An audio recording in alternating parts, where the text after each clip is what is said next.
नमस्कार दोस्तों, आप सभी का स्वागत है आपके अपने चैनल मनसा जगत जननी में। दोस्तों, आज हम महाकालेश्वर ज्योतिर्लिंग के बारे में जानेंगे। भगवान शिव को समर्पित यह स्वयंभू ज्योतिर्लिंग मंदिर मध्य प्रदेश के उज्जैन शहर में बना है। इस मंदिर का कई पौराणिक ग्रंथों में काफ़ी सुंदर वर्णन मिलता है। देश दुनिया से यहाँ सभी महाकाल यानी भगवान शिव के दर्शन हेतु पूरे साल भर आते रहते हैं, मगर कुंभ के दौरान यहाँ लाखों की संख्या में श्रद्धालु पहुँचते हैं। इसके साथ ही मान्यता के अनुसार मंदिर से जुड़ी कई किंवदंती भी प्रचलित हैं, जिस कारण से यह मंदिर पर्यटकों की सूची में सबसे ऊपर आता है। आइए जानते हैं क्या है महाकालेश्वर मंदिर से जुड़े कुछ रोचक जानकारियाँ। भगवान शिव के 12 ज्योतिर्लिंग में से एक उज्जैन के महाकालेश्वर मंदिर में भक्तों की दक्षिण मुखी ज्योतिर्लिंग के दर्शन होते हैं। महाकालेश्वर मंदिर मुख्य रूप से 3 हिस्सों में विभाजित है। इसके ऊपरी हिस्से में नाग चंद्रेश्वर मंदिर है, नीचे ओमकारेश्वर मंदिर है और सबसे नीचे जाकर आपको महाकाल मुख्य ज्योतिर्लिंग के रूप में विराजित नजर आते हैं, जहां आपको भगवान शिव के साथ ही गणेश जी, कार्तिकेय और माता पार्वती की मूर्तियों के भी दर्शन होते हैं। इसके साथ ही यहाँ एक कुंड भी है, जिसमें स्नान करने से सभी पाप धुल जाते हैं। मान्यताओं के अनुसार उज्जैन में महाकाल के प्रकट होने से जुड़ी एक कथा है। दरअसल दूषण नामक असुर से प्रांत के लोगों की रक्षा के लिए महाकाल यहाँ प्रकट हुए थे। फिर जब दूषण का वध करने के बाद भक्तों ने शिव जी से उज्जैन में ही वास करने की प्रार्थना की, तो भगवान शिव महाकाल ज्योतिर्लिंग के रूप में प्रकट हुए। ऐसे उज्जैन का शास्त्रों में वर्णन भगवान श्री कृष्ण को लेकर भी मिलता है, क्योंकि उनकी शिक्षा यहीं हुई थी।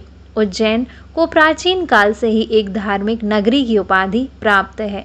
आज भी यहाँ भारी संख्या में दर्शन के लिए भक्त आते हैं। दरअसल भगवान महाकाल की भस्म आरती के दुर्लभ पलों का साक्षी बनने का ऐसा सुनहरा अवसर और कहीं प्राप्त नहीं होता है। ऐसा माना जाता है जो इस आरती में शामिल हो जाए उसके सभी कष्ट दूर होते हैं।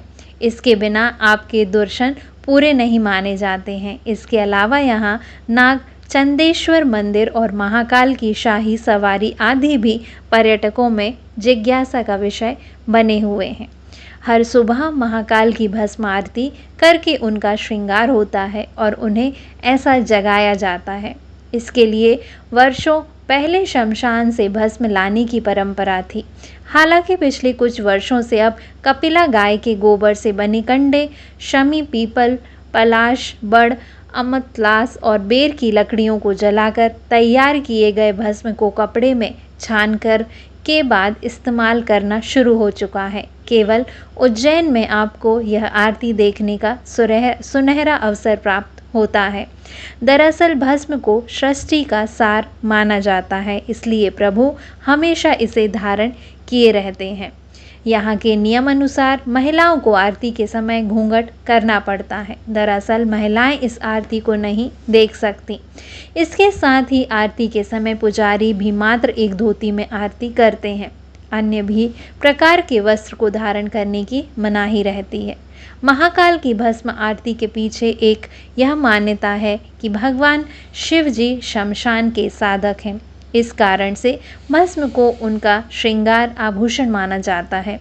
इसके साथ ही ऐसी मान्यता है कि ज्योतिर्लिंग पर चढ़े भस्म को प्रसाद रूप में ग्रहण करने से रोग दोष से भी मुक्ति मिलती है। तो दोस्तों, यह थी महाकालेश्वर ज्योतिर्लिंग से जुड़ी कुछ रोचक जानकारियाँ। ऐसे वीडियोस को पाने के लिए हमारे चैनल को लाइक करें, शेयर करें, सब्सक्राइब करें। मनसा जगत जननी।